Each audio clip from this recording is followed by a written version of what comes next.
Hi, I'm Kimberly Goreham, and here's my story. I saw a Facebook page post that said a friend of mine was going down to Texas to help the Houston people, and he was looking for donations so that he could get down there.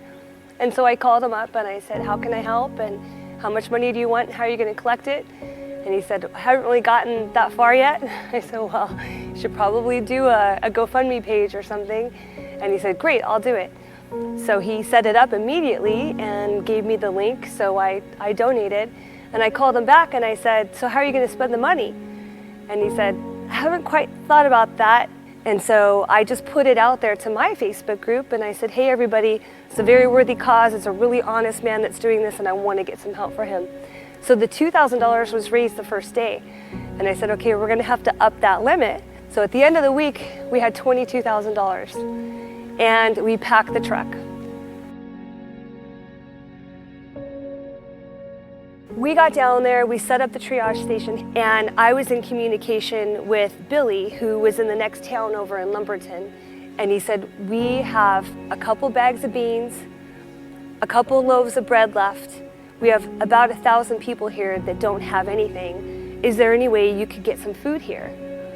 So that hit me hard because I knew that there was a lot of people and it was later in the day and they hadn't eaten since 10 o'clock in the morning and there's kids. And I said, that trailer of food that we brought down there, I know where it needs to go. It needs to go over to Billy's area. So we dropped off that food. That was the very first shipment.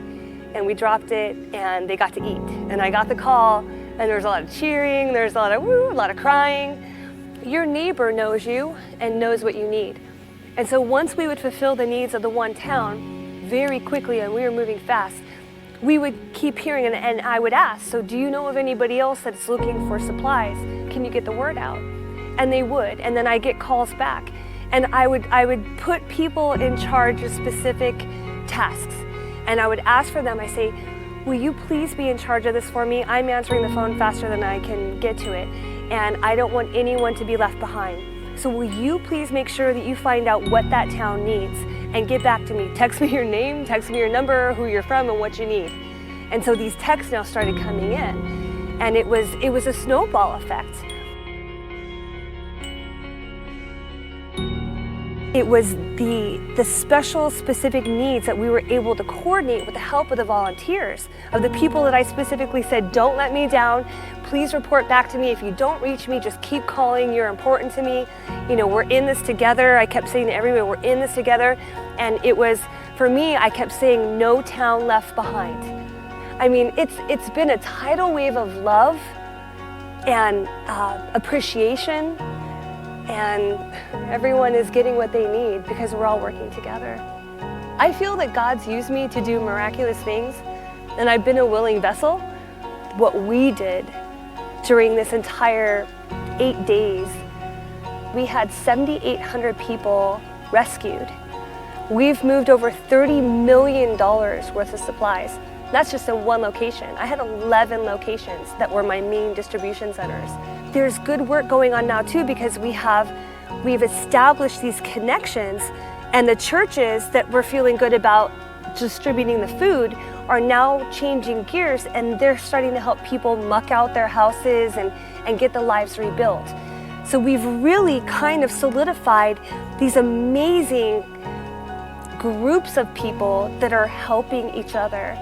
And it's going to continue. I mean, I know it. I keep saying no town left behind, and I really mean that. So my old life as I knew it, I don't think it'll ever be the same. I'm willing to move forward and do God's work wherever He wants me to do it. What this has done for my Christian walk, I thought I was a strong Christian before. The things that I've seen God do with His hands,